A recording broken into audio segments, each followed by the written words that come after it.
Hola, ¿qué tal? Bienvenidos al repaso de la lección de Escuela Sabática Joven. Estamos ya en la semana número 3 y en esta ocasión el título de la lección es Noé, el dador agradecido. Y el texto clave para poder estudiar y meditar el texto de esta semana, el tema, se encuentra en el libro de 2 de Pedro, capítulo 3, versículo 3 al 13. La palabra de Dios dice lo siguiente: Sabed ante todo que en los últimos días vendrán burladores, andando según sus propias pasiones. Además, diciendo, ¿dónde está la promesa de su advenimiento? ¿Por qué desde el día en que los padres durmieron, todas las cosas permanecen así como desde el principio de la creación? Estos ignoran voluntariamente que en el tiempo antiguo fueron hechos por la palabra de Dios los cielos y también la tierra, que proviene del agua y por el agua subsiste, por lo cual el mundo de entonces pereció anegado en agua. Versículo 7 dice, pero los cielos y la tierra que existen ahora están reservados por la misma palabra, guardados para el fuego en el día del juicio y de la perdición de los hombres impíos. También dice la palabra de Dios, versículo 8, pero amados, no ignoréis que para el Señor un día es como 1000 años y 1000 años como un día. El Señor no retarda su promesa, según algunos la tienen por tardanza, sino que es paciente para con nosotros, no queriendo que ninguno perezca, sino que todos procedan al arrepentimiento. Pero el día del Señor vendrá como ladrón en la noche. Entonces los cielos pasarán con gran estruendo, los elementos ardiendo serán deshechos, y la tierra y las obras que en ellas serán quemadas. Puesto que todas estas cosas han de ser deshechas, ¿cómo no debéis vosotros andar en santa y piadosa manera de vivir? Versículo 12 dice, esperando y apresurándoos para la venida del día de Dios, en el cual los cielos encendiéndose serán desechados y los elementos siendo quemados se fundirán. Pero nosotros esperamos según sus promesas cielos nuevos y tierra nueva, según cuales mora la justicia. Así que hemos leído el segundo libro de Pedro en el capítulo, en este caso, el capítulo 3 y en los versículos 3 en adelante. La primera parte de la lección habla acerca de perderlo todo, pues cuenta la historia de una pareja adventista que estaba sirviendo en una región subdesarrollada y habían estado ahorrando para comprar un juguete de estanterías para la sala de estar. Luego de orar por ello, esta pareja encontraron un juego muy hermoso y a un precio recontra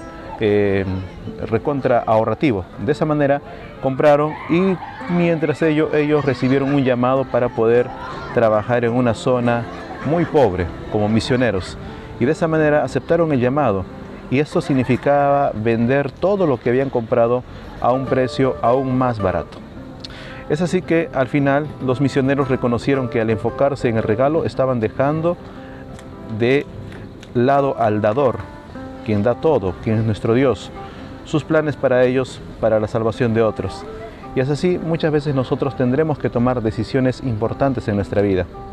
Puede ser desafiante darnos cuenta de que seguir a Jesús y trabajar para Él significarle entregarle todo. Es por eso que durante la lección de esta semana hemos aprendido algo muy importante. ¿Cuál es? Aceptar lo inevitable.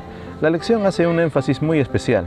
Dice, solo confiando en la dirección de Dios y dejando ir las realidades anteriores, podremos adaptarnos a los cambios y aliviar el estrés.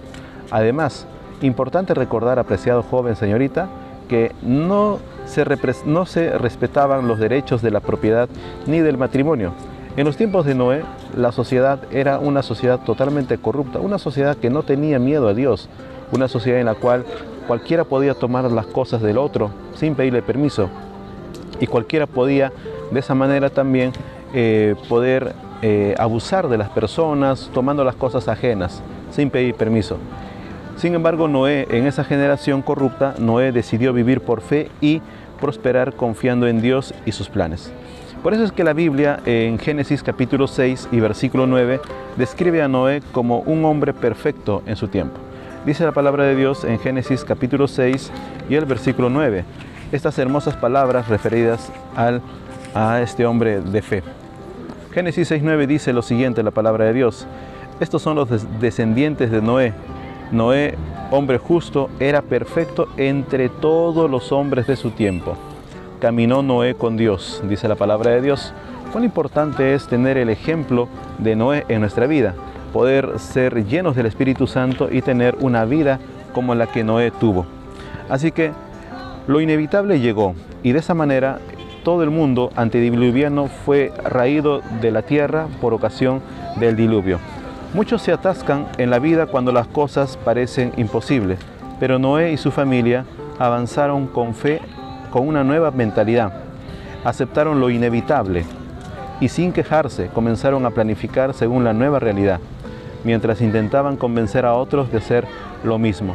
Recordemos que durante 120 años Noé trabajó en construir un arca, y es por eso que Noé confió plenamente en Dios.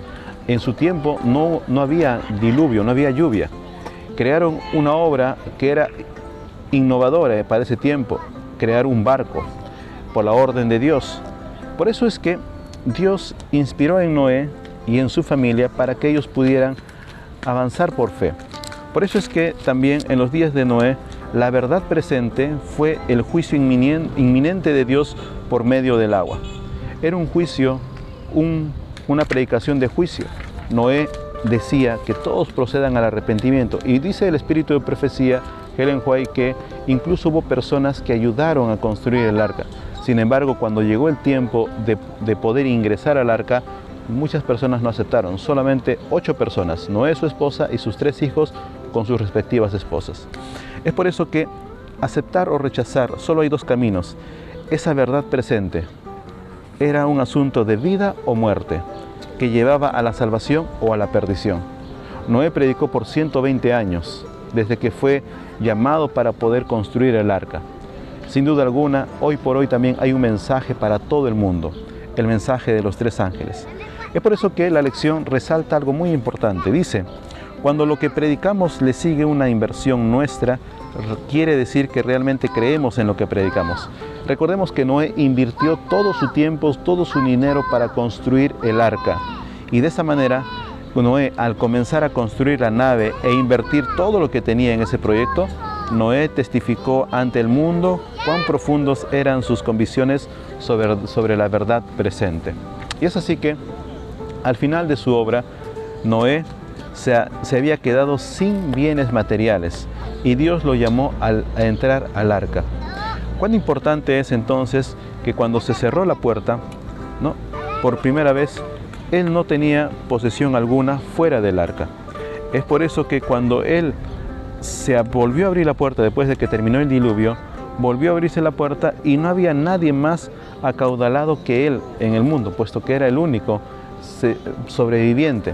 Sin embargo, lo primero que Noé hizo cuando salió del arca no fue construir su casa, no fue preparar su viñedo, sino que erigió un altar, y en ese altar puso una ofrenda a Jehová. Y ahí es cuando la lección también hace este hincapié. Y de pronto, para que tú puedas complementar, por aquí van a aparecer los textos que conectan. Génesis capítulo 7, Colosenses capítulo 3, del 1 al 3, versículos, Hebreos capítulo 11, versículo 7, Hechos capítulo 10, versículos 34 y 35, Filipenses capítulo 3, versículos 12 al 16, Primera de Juan capítulo 1 y versículo 9, Salmos 34, versículos 7 al 10. Son unos textos que nos ayudan a complementar el texto base que estamos repasando en esta semana. Es por eso que Noé presenta una ofrenda perfecta, una ofrenda que da a Dios. ¿Pero de dónde? De lo que tenía en el arca. Es así que la perfección a los ojos de Dios, y esto escúchalo bien, la perfección a los ojos de Dios, antes que ser un objetivo relacionado con la conducta que hemos de alcanzar, es el simple hecho de caminar cada día con Él, que es perfecto. Entonces, ¿qué es lo más importante? Caminar con Dios todos los días. Caminar con Dios todos los días. Tener el hábito de ir al encuentro de Dios cada mañana, o en el horario en el que tú veas conveniente. Pero lo mejor es ir cada mañana, para que de esa manera puedas tener un encuentro personal con Dios. Pero cuanto más se acercaba Noé al Señor, más profunda era su comprensión de santidad. de Dios y de su propia pecaminosidad. Y aquí la lección hace muy bien en resaltar el siguiente párrafo. Dice, una persona justa no es alguien que no comete errores. Ojo, una persona justa no es alguien que no comete errores. Es una persona iluminada por la ley de Dios, que reconoce sus errores. Ojo, los confiesa regularmente a Jesús en oración. Cree en la muerte de Cristo por ella y desarrolla hábitos diarios de comunión con Él. Por eso es importante cada vez que caigamos o cada vez que tropezamos, ir a Dios en oración y con los ojos de la fe mirar en la cruz vacía. Cristo resucitó, Cristo murió por nuestros pecados. Y es así que, finalmente, la lección hace hincapié en lo siguiente. Así como Noé, ellos no temen las pérdidas materiales, sino que confían en que la muerte de Jesús por ellos, que es una ofrenda perfecta. ¿Cuál es la mejor ofrenda perfecta que dio Dios? A su Hijo Jesús. Esa ofrenda perfecta, que es Jesús en la cruz del Calvario, muriendo por nosotros, abrió el camino para que reciban milagrosamente todo lo necesario para la vida. Apreciado joven y señorita, llegamos al final del repaso de la lección joven, la lección 3, y siempre terminamos leyendo un extracto, un párrafo del espíritu de profecía. Y te invito, si tienes en casa el libro Patriarcas y Profetas, en la página 82, el siguiente párrafo dice: mientras Noé daba al mundo su mensaje de amonestación, sus obras demostraban su sinceridad. Dio al mundo el ejemplo de creer exactamente lo que Dios dice. Todo lo que poseía lo invirtió en el arca. Amigo y amiga, ¿qué estás invirtiendo tú para predicar la palabra de Dios? Para hacer conocer a otros el gran amor que Dios tiene para con nosotros. Si, así como Noé, de pronto inviertes tiempo y dinero, es para la honra y gloria de Dios. Los días finales de este mundo se acercan. Las señales por doquier nos señalan que el fin es inminente. Sin embargo, para todas las personas que confían en Dios, tenemos la plena seguridad de que cuando Cristo regrese por segunda vez, si viene nuestra generación, tendremos que ser fiel a Él ante su palabra, ante su ley. Pero si por esas cosas de la vida Jesús no viene en este tiempo, pero tenemos que descansar con la bendita esperanza de la segunda venida de Jesús. Que el Señor te acompañe y te bendiga y sigamos siendo dadores alegres, y nos reencontramos Dios mediante en la siguiente lección, número 4. Hablaremos de Abraham, el dador fiel. Que el Señor te acompañe, y es mi deseo y mi oración personal para que tú, apreciado joven y señorita, puedas aceptar a Jesús en tu corazón. Y si hasta ahora has sido de pronto siendo un cristiano a medias, te invitamos para que des el otro porcentaje, seas un dador fiel, seas un dador alegre, y como Noé, dar todo su tiempo y su dinero para la predicación del Evangelio. En el entorno, en tu círculo de amigos, en tu instituto, en la universidad, en el barrio, ahí en el vecindario, cualquier lugar es un buen lugar para poder predicar la palabra de Dios. Que el Señor te bendiga y siga adelante. Recuerda siempre poner a Dios en primer lugar. Ya lo dijo Jesús: buscad primeramente el reino de Dios y su justicia, y todo lo demás será añadido. Que el Señor te bendiga y nos vemos en un siguiente estudio. Bendiciones.